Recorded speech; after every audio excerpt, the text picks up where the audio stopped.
You slept while my stream was playing. Well, hey, I hope that doesn't mean. I hope you're not calling me boring.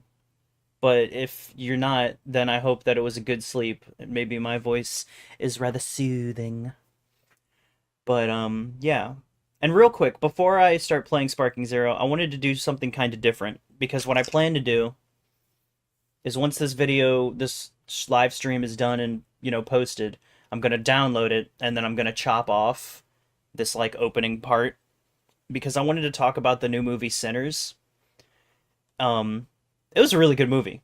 I don't know what else Ryan Coogler has done, matter of fact,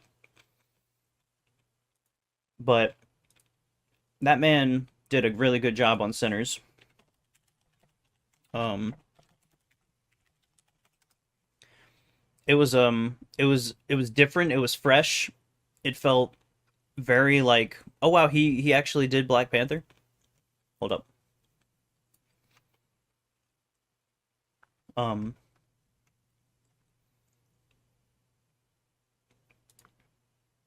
Chaos Control. So Ryan Coogler, he did Sinners, right? This was a really good movie. I just watched it last night. It was absolutely like, I mean, I don't want to say fascinating, but like, it was just really well done. Smoke and Stack, these two guys, they don't spend like the whole first act of the movie explaining to you who these two guys are. The movie just it's written so well because it the characters just go through the motions of what they're trying to do, and from very early on in the movie, they're like, oh, we're gonna make the juke joint. We're gonna make like we're gonna have this big party thing, and it's gonna be for our people, and that's cool because this is in a time when African Americans had very little, if anything at all. It's a very rough time. Um, but Smoke and Stack come down from Chicago and they want to, make this juke joint, this cool place where you can gamble and have fun and dance and all this hullabaloo.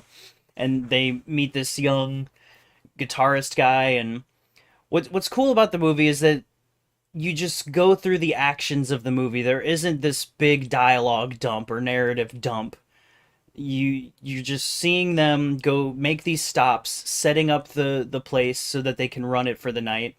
And I think the first big stop was them buying it from, this he's totally a clan member, but they play it off in the very beginning like, "Oh, is he not?" Um but they buy it off of him.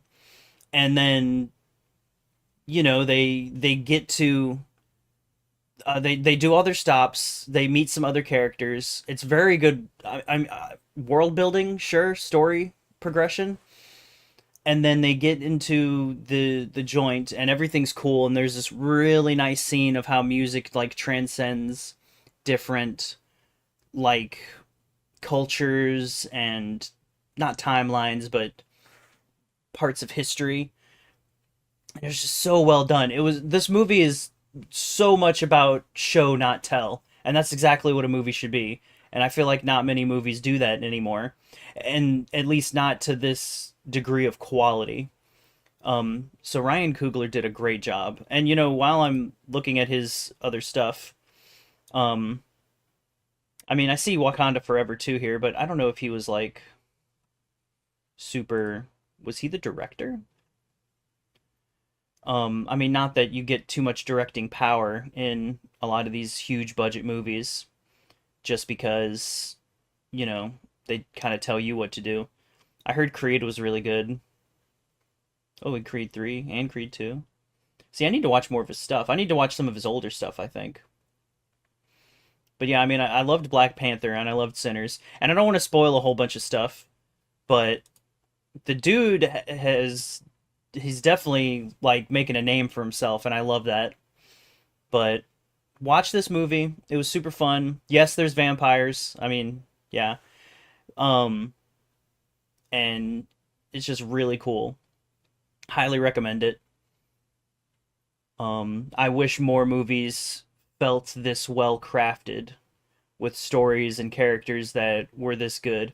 There's this one part where one of the characters does something really dumb, but it's in a they do it because they're essentially grieving, and at that point shit hits the fan and it's just like, "Oh god." But yeah, totally watch this movie. It's like a little over 2 hours. Super worth it. It's not horror, I would say. It's definitely just more of like a,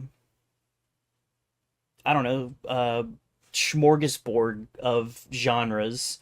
It doesn't lean too far into any one, I think. It's a really good story, man. And I had to give props to him. And admittedly, I want to talk about movies and stuff because I like movies a lot. But yeah, that's all I really wanted to say on it. Hats off to Ryan Coogler. Oh, and one other thing with him, he had something to do with Ironheart recently. I think he was like a producer maybe, and that show's getting a lot of hate. But I went and binge watched it, and I thought it was decent. Ironheart was good. The first like 2 episodes weren't like amazing. And I understand that it was in like Disney's pipeline for like forever, and they just didn't really do anything with it for a while, and then they had like reshoots and stuff. Granted, the least amount of reshoots, like right under Loki, out of any Disney project or a recent Disney project. But Riri was a really cool character. I liked how, I mean, she's coming from, I mean, she's got her smarts, but she's really coming from like a very poor side of stuff, and she knows that she can make something of herself, so she like helps other students and gets some money early on, and then she realizes she's gonna have to step up her game if she really wants to get her visions out there and really start helping people with her tech. And yeah, I mean, of course, it's a Disney MCU property. It has to set up this and that and the other thing, but I don't know how much Ryan Coogler helped on it, but whatever he did, I think it could have only helped. Especially since this was sitting in their back pocket for so long. But yeah, I don't want to do like a bunch of spoilers. I just want to say that I think Ironheart is also worth watching. Definitely watch Sinners. You should watch Sinners. But Ironheart, if you're an MCU fan, I think it's also worth a watch. The last 3 episodes of Ironheart are really cool. I wasn't a huge fan of one of the uh, fights that happens. And there's also like some iffy CGI, all over the place. But I mean, that's like par for the course these days. VFX artists aren't paid enough. What can you do about it? Corporations gonna corporate. But yeah, I think it's getting a lot of undeserved hate because a lot of people are bigots and just bad. And I think that if you actually give it a shot and, go into it expecting a story about a girl who wants to make something of herself that is Iron Man adjacent, in some surprising ways, even, I think you'll like it. And yeah, it does set up for a lot of stuff. But yeah, shout outs to Ryan Coogler, shout outs to Ironheart and Sinners. Both very fun, entertaining experiences. I liked them, and that's kind of all I have to say about it. Um, so yeah. But anyway,